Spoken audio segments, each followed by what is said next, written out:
নমস্কাৰ এতিয়া বাতৰিলৈ আপোনাক স্বাগতম ষ্টুডিঅ'ত মই প্ৰাঞ্জল প্ৰতিম হাজৰিকা গুৱাহাটীৰ শ্ৰীমন্ত শংকৰদেৱ কলাক্ষেত্ৰত নিযুক্তি পত্ৰ বিতৰণ অনুষ্ঠান শিক্ষা বিভাগৰ মুঠ 767 গৰাকী শিক্ষক কৰ্মচাৰীক প্ৰদান কৰিব নিযুক্তি পত্ৰ অনুষ্ঠানত উপস্থিত মুখ্যমন্ত্ৰী হিমন্ত বিশ্ব শৰ্মা আমি পোনপটীয়া সম্প্ৰচাৰ আপোনালোকৰ বাবে আগবঢ়াম শ্ৰীমন্ত শংকৰদেৱ কলাক্ষেত্ৰত আজি এই কাৰ্যসূচী গ্ৰহণ কৰা হৈছে যেহেতু দিনজোৰা কাৰ্যসূচী আজি চৰকাৰৰ 100 দিন পূৰ্তি উপলক্ষে এই কাৰ্যসূচীসমূহ ধাৰাবাহিকভাৱে আয়োজন কৰা হৈছে মুখ্যমন্ত্ৰীগৰাকী বিভিন্ন স্থান ইতিমধ্যে পৰিভ্ৰমণ কৰিছে কেইবাখনো সংবাদমেলো সম্বোধন কৰিছে তাৰ পাছতে এই শ্ৰীমন্ত শংকৰদেৱ কলাক্ষেত্ৰত নিযুক্তি পত্ৰ বিতৰণৰ এই অনুষ্ঠানৰ খবৰ আমি জনাইছো এয়া পোনপটীয়া সম্প্ৰচাৰ লৰা ছোৱালীখিনি দেউতাক মাক মৃত্যু হোৱা লৰা ছোৱালীখিনিক আজি আমি নিযুক্তি দিব মাতিছো আৰু আজি কি সন 2021 সন এটা 5 বছৰ ফ্যামিলিটো কেনেকৈ থাকিলে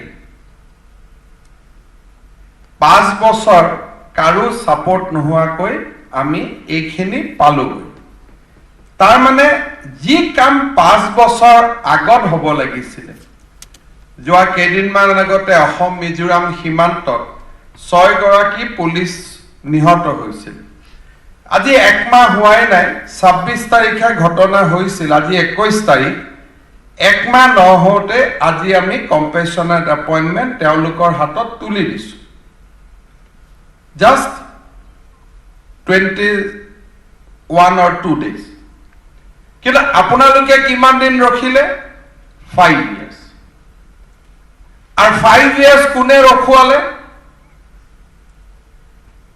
আমাৰ দেউতাহঁতৰ লগতে কাম কৰা সৰকাৰি কৰ্মচাৰী কোনোবা ডিসি অফিস কোনোবা ট্ৰেজাৰী অফিস কোনোবা কি সব আমাৰ দেউতামাৰ লগতে কাম কৰা মানুহ আছিল বেলেগ নহয় যদি মোৰ দেউতা জায়গা তেও মৰিলে হেতেন মোৰ লৰা ছোৱালী আজি ইয়াত বহি থাকিলেতেন হয় নহয় যি সকলে ফাইলটো চলাই থাকে যদি মোৰ দেউতা জায়গা তেও ঢুকাই গলেতেন তেতিয়ালে তেও লৰা ছোৱালী ইয়াত থাকিলেতেন আৰু মোৰ দেউতা মাই ফাইলটো সহি কৰি থাকিলেতেন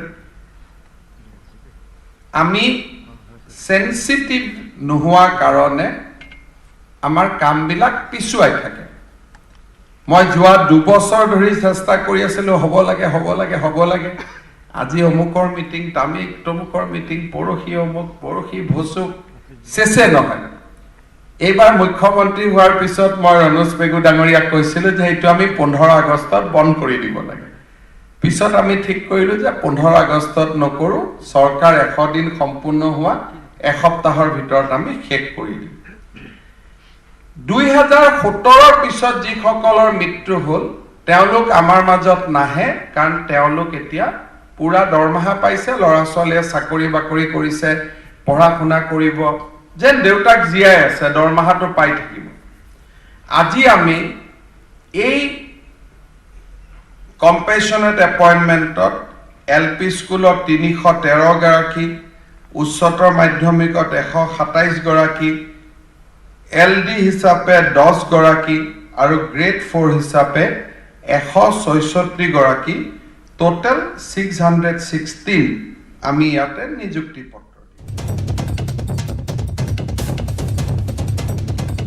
এয়া শ্ৰীমন্ত শংকৰদেৱ কলাক্ষেত্ৰৰ পৰা আমি পোনপটীয়া সম্প্ৰচাৰ আগবঢ়ালোঁ মুখ্যমন্ত্ৰীগৰাকীয়ে বৰ্তমান ভাষণ দি আছে শিক্ষা বিভাগৰ নিযুক্তি পত্ৰ প্ৰদান কাৰ্যসূচী তাত আয়োজন কৰা হৈছে 767 গৰাকী শিক্ষক কৰ্মচাৰীক নিযুক্তি পত্ৰ প্ৰদান কৰা হ'ব আৰু এনেধৰণেই আজি দিনজোৰা কাৰ্যসূচী বিভিন্ন প্ৰান্তত গ্ৰহণ কৰা হৈছে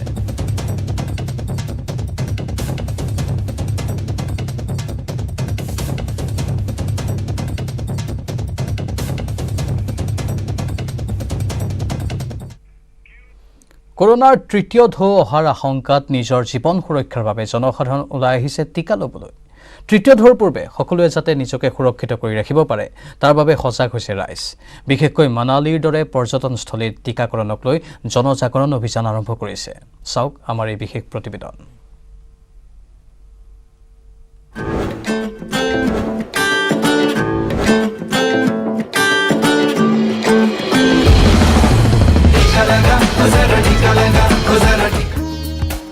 হিমাচল প্ৰদেশৰ মনালীৰ সুন্দৰ প্ৰাকৃতিক দৃশ্য সদায়ে পৰ্যটকৰ আকৰ্ষণৰ কেন্দ্ৰবিন্দু হৈ আহিছে কিন্তু কোভিড-19ৰ প্ৰথম আৰু দ্বিতীয় ঢৌৰ ভয়ংকৰ অৱস্থাৰ বাবে পৰ্যটনৰ ওপৰত নিৰ্ভৰশীল ইয়াৰ অৰ্থব্যৱস্থাক বাৰুকৈ প্ৰভাৱ পেলালে আনকি শ শ লোকে নিজৰ জীৱন পৰ্যন্ত হেৰুৱালে।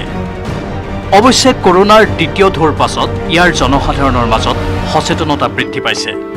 তাৰ মাজতে আকৌ একাংশ এনে লোকো আছে যিসকলে ভেকচিনেশ্যনক গুৰুত্ব দিয়া নাই। কিন্তু এতিয়া স্থানীয় প্ৰশাসন আৰু স্বাস্থ্য বিভাগৰ টীমে মনালীসহ ইয়াৰ আশে পাশে থকা প্ৰত্যেকটো অঞ্চলত ঘৰে ঘৰে গৈ জনসচেতনতা বৃদ্ধি কৰিছে, যাৰ বাবেই এতিয়া লাহে লাহে হ'লেও পৰিস্থিতি কিছু ভাললৈ আহিছে। कोविड को लेकर जो है हम स्पेशल अभियान चला रहे हैं। माल रोड पे बहुत सारे हम लाउड स्पीकर जो है हम इंस्टॉल कर रहे हैं, जिसके ऊपर लगातार जो है एडवाइजरी जारी की जाएगी। প্ৰকৃততে বিগত কিছুদিনত মনালী আৰু কুল্লু জিলাত কোভিডৰ সংক্ৰমণ হঠাৎ বৃদ্ধি পাবলৈ ধৰিছিল। সেয়েহে স্থানীয় প্ৰশাসনৰ লগতে স্বাস্থ্য বিভাগে পুনৰবাৰ জোৰদাৰ গতিত নামি পৰে কোভিডৰ বিৰুদ্ধে যুঁজখনত। মনালী আৰু কুল্লুৰ পৰা দূৰ দূৰণিত থকা অঞ্চলসমূহত টীকাকৰণৰ গতিক ত্বৰান্বিত কৰাটো কষ্টসাধ্য কাম। কিন্তু সকলো প্ৰতিবন্ধকতাক আঁতৰাই স্বাস্থ্য বিভাগৰ দলে অতি সুন্দৰভাৱে নিপুণতাৰে কামসমূহ কৰি গৈছে। मनाली में वो सारे प्लेसेस जहाँ पे टूरिस्ट आते हैं, उन प्लेसेस पे हम कंटिन्यूसली ऑलरेडी जो रिकॉर्डेड वीडियोस या ऑडियोज हैं वो हम प्ले करेंगे, सो दैट कि जो बाहर से आने वाला जो टूरिस्ट है उसे भी हम जो है सुरक्षित रख पाएँ और हम लोग भी जो है उससे बचे रहें। কৰোনাৰ তৃতীয় ঢৌৰ অহাৰ আগতেই ইয়াক নিয়ন্ত্ৰণলৈ আনিব লাগিব, যাৰ বাবে স্থানীয় প্ৰশাসন আৰু স্বাস্থ্য বিভাগৰ টীমে নিজৰ সৰ্বশক্তি প্ৰয়োগ কৰিছে। মনালীৰ ভিৰ থকা অঞ্চলসমূহৰ লগতে শাক পাচলিৰ বিশেষ বজাৰসমূহত এইকেইদিন স্পেচিয়েল চেণ্টাৰ নিৰ্মাণ কৰি টীকাকৰণৰ ব্যৱস্থা কৰা হৈছে। কেৱল ইমানেই নহয়, মনালীৰ পৰ্যটনস্থলীসমূহত ফুৰিবলৈ অহা পৰ্যটকসকলৰ ওপৰতো বিশেষ দৃষ্টি ৰখা হৈছে। আশা কৰা হৈছে টীকাকৰণ আৰু জনসচেতনতাৰ এই প্ৰচেষ্টাৰ জৰিয়তে মনালীৰ লগতে সমগ্ৰ হিমাচল প্ৰদেশকেই কৰোনামুক্ত হিচাপে গঢ়ি তুলিব পৰা যাব। Bureau report, news 18 network.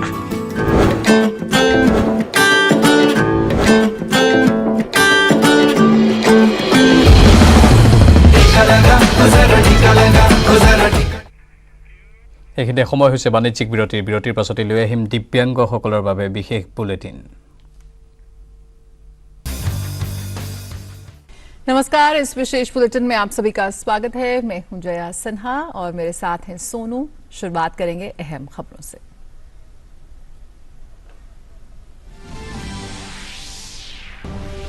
प्रधानमंत्री नरेंद्र मोदी आज गुजरात में सोमनाथ मंदिर की विभिन्न परियोजनाओं का वर्चुअल माध्यम से शुभारंभ करेंगे और आधारशिला रखेंगे। कार्यक्रम में केंद्रीय गृह मंत्री, पर्यटन मंत्री और गुजरात के मुख्यमंत्री भी रहेंगे उपस्थित।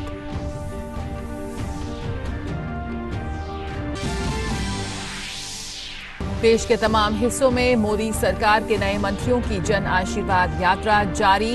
उड़ीसा में धर्मेंद्र प्रधान और अश्विनी वैष्णव, गुजरात में मनसुख मांडविया तो हिमाचल प्रदेश में अनुराग ठाकुर ने यात्रा निकालकर जनता से किया संवाद।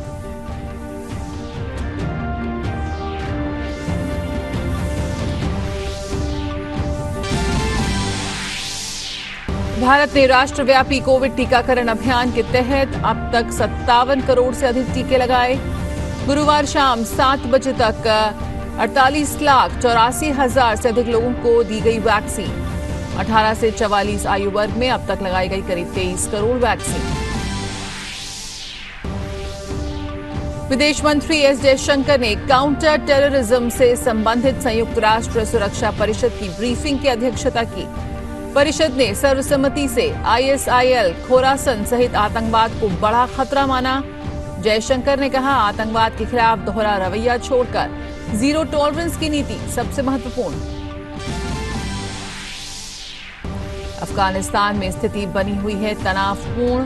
हजारों अफगान और विदेशी नागरिक अभी भी देश से बाहर निकलने के लिए कर रहे हैं संघर्ष। नाटो महासचिव जेंस स्टोल्टेनबर्ग ने अफगानिस्तान में स्थिति पर चर्चा करने के लिए नाटो के विदेश मंत्रियों की आपात बैठक बुलाई।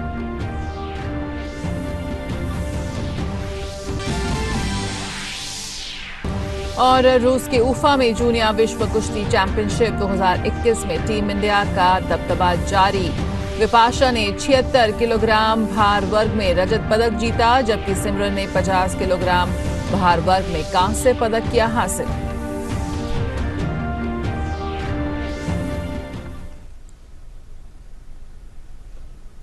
प्रधानमंत्री नरेंद्र मोदी आज वीडियो कॉन्फ्रेंसिंग से गुजरात के सोमनाथ में कई नई परियोजनाओं का उद्घाटन और शिलान्यास करेंगे। पीएम जिन परियोजनाओं का उद्घाटन करेंगे उसमें सोमनाथ सैरगाह, सोमनाथ प्रदर्शनी केंद्र और पुराने जूना सोमनाथ का पुनर्निर्मित मंदिर परिसर शामिल है। इस दौरान प्रधानमंत्री श्री पार्वती मंदिर की आधारशिला भी रखेंगे। सोमनाथ सैरगाह को प्रसाद योजना यानी तीर्थ यात्रा, कायाकल्प और आध्यात्मिक धरोहर संवर्धन अभियान के तहत 47 करोड़ रुपए से भी अधिक की कुल लागत से विकसित किया गया है। पर्यटक सुविधा केंद्र के परिसर में विकसित सोमनाथ प्रदर्शनी केंद्र में पुराने सोमनाथ मंदिर के खंडित हिस्सों और पुराने सोमनाथ की नागर शैली के मंदिर, वास्तुकला वाली मूर्तियों को दर्शाया जाता है। पुराने जूना सोमनाथ के पुनर्निर्मित मंदिर परिसर को श्री सोमनाथ ट्रस्ट द्वारा 3.5 करोड़ रुपए के कुल खर्च के साथ पूरा किया गया है। इस मंदिर को अहिल्याबाई मंदिर के रूप में भी जाना जाता है। तीर्थयात्रियों की सुरक्षा के साथ साथ इसकी क्षमता बढ़ाने के लिए संपूर्ण पुराने मंदिर परिसर का समग्र रूप से पुनर्विकास किया गया है। श्री पार्वती मंदिर का निर्माण 30 करोड़ रुपए के कुल परिव्यय से किया जाना प्रस्तावित है। इसमें सोमपुरा सालात शैली में मंदिर का निर्माण, गर्भगृह और नृत्य मंडप का विकास करना शामिल होगा। कार्यक्रम में केंद्रीय गृह मंत्री, पर्यटन मंत्री और गुजरात के मुख्यमंत्री भी उपस्थित रहेंगे। और देश के तमाम हिस्सों में मोदी सरकार के नए मंत्रियों की जन आशीर्वाद यात्राएं जारी हैं। जनता के बीच सरकार की नीतियों के प्रचार प्रसार और उनका व्यापक जन समर्थन हासिल करने के लिए केंद्र के मंत्री जगह जगह कार्यक्रमों में हिस्सा ले रहे हैं। ये मंत्री अलग अलग राज्यों में पहुंचकर जनता को सरकार की योजनाओं की जानकारी दे रहे हैं, तो साथ ही विपक्ष के रवैये की भी पोल खोल रहे हैं। सूचना और प्रसारण मंत्री अनुराग सिंह ठाकुर ने गुरुवार को चंडीगढ़ से हिमाचल प्रदेश के लिए जन आशीर्वाद यात्रा का नेतृत्व किया।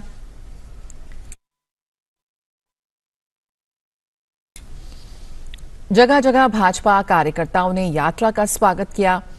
अनुराग ठाकुर की जन आशीर्वाद यात्रा आज भी रहेगी जारी। इसी तरह केंद्रीय मंत्री भूपेंद्र यादव भी आज जयपुर और अजमेर में जन आशीर्वाद यात्रा का नेतृत्व करेंगे।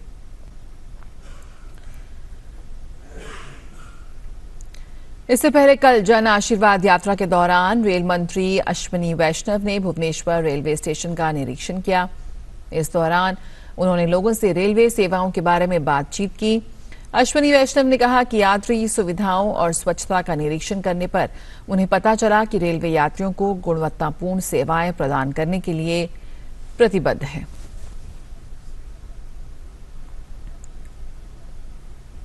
केंद्रीय स्वास्थ्य मंत्री मनसुख मांडविया को गुजरात में जन आशीर्वाद यात्रा उन्होंने शुरू की। उन्होंने ट्वीट के माध्यम से कहा, जन आशीर्वाद यात्रा के दौरान मैंने ऐसे गांवों का दौरा भी किया जहां 100% टीकाकरण हो चुका है। राजकोट जिले में 62 गांव ऐसे हैं जहां 100% पहली डोज लग चुकी है। टीकाकरण के प्रति सजगता हेतु गांव के नागरिकों और स्वास्थ्य कर्मचारियों को मैं बधाई देता हूं।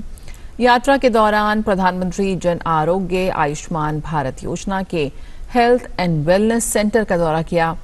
साथ ही ये भी जाना कि कैसे ये सेंटर गरीब लोगों के जीवन में बदलाव ला रहे हैं।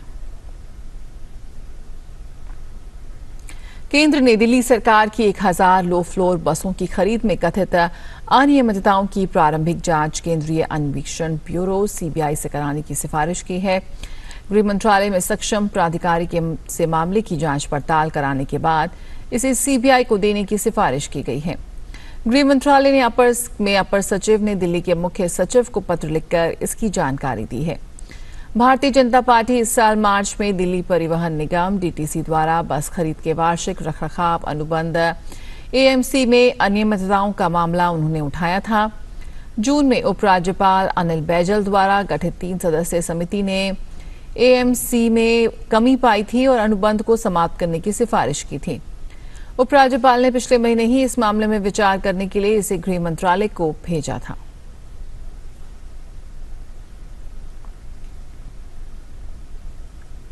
कोरोना कोरोना के खिलाफ टीकाकरण अभियान में भारत तेजी से आगे बढ़ रहा है। केंद्रीय स्वास्थ्य एवं परिवार कल्याण मंत्रालय के मुताबिक राष्ट्रव्यापी टीकाकरण अभियान के तहत देश में अब तक 57 करोड़ 16 लाख से अधिक कोविड टीके लगाए गए हैं। टीकाकरण अभियान के तहत 18 से 44 वर्ष आयु समूह के लोगों को अब तक 22 करोड़ 92 लाख से ज्यादा खुराकें दी गई हैं। टीकाकरण अभियान के 216वें दिन शाम 7 बजे तक 48,84,000 से अधिक कोविड टीके लगाए गए हैं। वहीं 18 से 44 आयु वर्ग के 26,66,000 से अधिक लाभार्थियों ने गुरुवार को कोविड-19 वैक्सीन की पहली खुराक ली।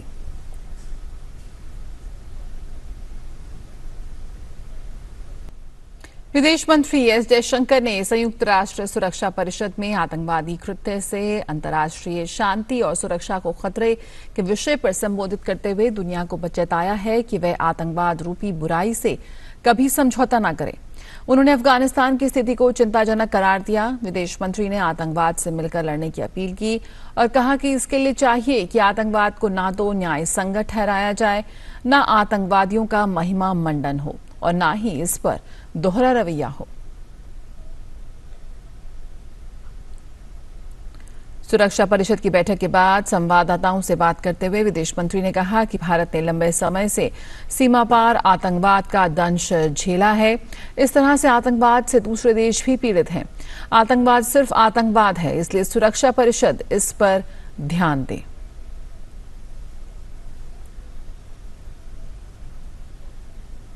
अफगानिस्तान पर तालिबान की कब्जे के बाद शुरू हुए विरोध प्रदर्शन देश के अन्य हिस्सों तक भी फैल गए हैं। कल अफगानिस्तान के स्वतंत्रता दिवस पर विभिन्न शहरों में लोगों ने अपने देश का झंडा लेकर प्रदर्शन किया। राजधानी काबुल और पूर्वी शहर जलालाबाद में भी विरोध प्रदर्शन दिखे गए। रिपोर्टों के अनुसार कई जगह प्रदर्शनकारियों पर गोली चलाई गई, जिसमें कुछ लोग मारे गए। इन विरोध प्रदर्शनों में महिलाओं ने भी हिस्सा लिया। इस बीच संयुक्त राष्ट्र को मिली खुफिया जानकारी ने मानवाधिकारों को लेकर दुनिया की चिंता बढ़ा दी है। संयुक्त राष्ट्र को मिली जानकारी देने वाली संस्था Norwegian centre for global analysis ने अपनी रिपोर्ट में कहा है कि तालिबान कुछ विशेष लोगों को आत्मसमर्पण के लिए मजबूर करने के लिए उनके परिवारों को गिरफ्तार कर रहे हैं। रिपोर्ट के अनुसार जो लोग सैन्य अथवा सुरक्षा सेवाओं में थे उन पर ज्यादा खतरा मंडरा रहा है और तालिबान इन लोगों के ठिकानों की जानकारी जुटा रहे हैं। उधर काबुल एयरपोर्ट पर अभी भी अफरा तफरी की स्थिति है। बड़ी संख्या में लोग देश छोड़कर जाने का प्रयास कर रहे हैं। सूचनाएं हैं कि तालिबान लोगों को एयरपोर्ट तक पहुंचने से रोक रहे हैं। रिपोर्ट्स के मुताबिक तालिबान लोगों को ट्रैवल वीजा होने के बाद भी काबुल एयरपोर्ट नहीं जाने दे रहे। नाटो के विदेश मंत्रियों की आज एक आपात बैठक होगी, जिसमें अफगानिस्तान के हालात पर विचार विमर्श किया जाएगा।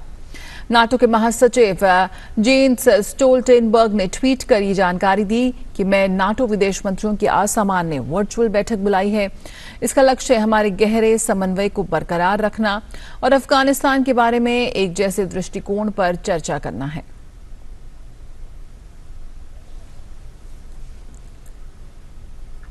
रूस के उफा में चल रही विश्व जूनियर कुश्ती चैंपियनशिप में विपाशा 76 किलोग्राम भार वर्ग के मैच में गोल्ड मेडल से चूक गए। उन्हें रजत पदक से संतोष करना पड़ा। फाइनल में अमेरिकी पहलवान काइली वेलकर ने विपाशा को तकनीकी दक्षता के आधार पर शिकस्त दी। उधर सिमरन 50 किलोग्राम भार वर्ग में कांस्य पदक अपने नाम को उन्होंने किया। सिमरन ने बेलारूस की पहलवान नतालिया वर्कीना को 7-3 से हराया, जबकि सीतो ने 55 किलोग्राम वर्ग के मुकाबले में तुर्की की पहलवान को तकनीकी दक्षता के आधार पर हराया। इस प्रतियोगिता में भारत ने अभी तक शानदार प्रदर्शन किया है। इससे पहले पुरुषों के फ्री स्टाइल में भारत ने एक रजत पदक सहित 6 पदकों के साथ अपना अभियान समाप्त किया। आज देश भर में आशूरा मनाया जा रहा है। 10 मुहर्रम 61 हिजरी को इमाम हुसैन और उनके साथियों ने सच्चाई और शांति के लिए शहादत दी थी। इराक के करबला में हुई इस घटना की याद हर साल मुहर्रम में के रूप में मनाई जाती है। इस अवसर पर इमाम हुसैन और उनके साथियों के त्याग और बलिदान को याद करने के लिए मातम और मजलिस के आयोजन किए जाते हैं। माना जाता है कि इमाम हुसैन ने अन्याय और दमन के खिलाफ अपना सब कुछ कुर्बान कर दिया, लेकिन सच्चाई और शांति के रास्ते पर वो डटे रहे। आशूरा पर जगह जगह ताज़िये के जुलूस निकाले जाते हैं। लेकिन कोरोना को देखते हुए इस बार या तो इन्हें स्थगित कर दिया गया है या बहुत सीमित पैमाने पर इनका आयोजन हो रहा है।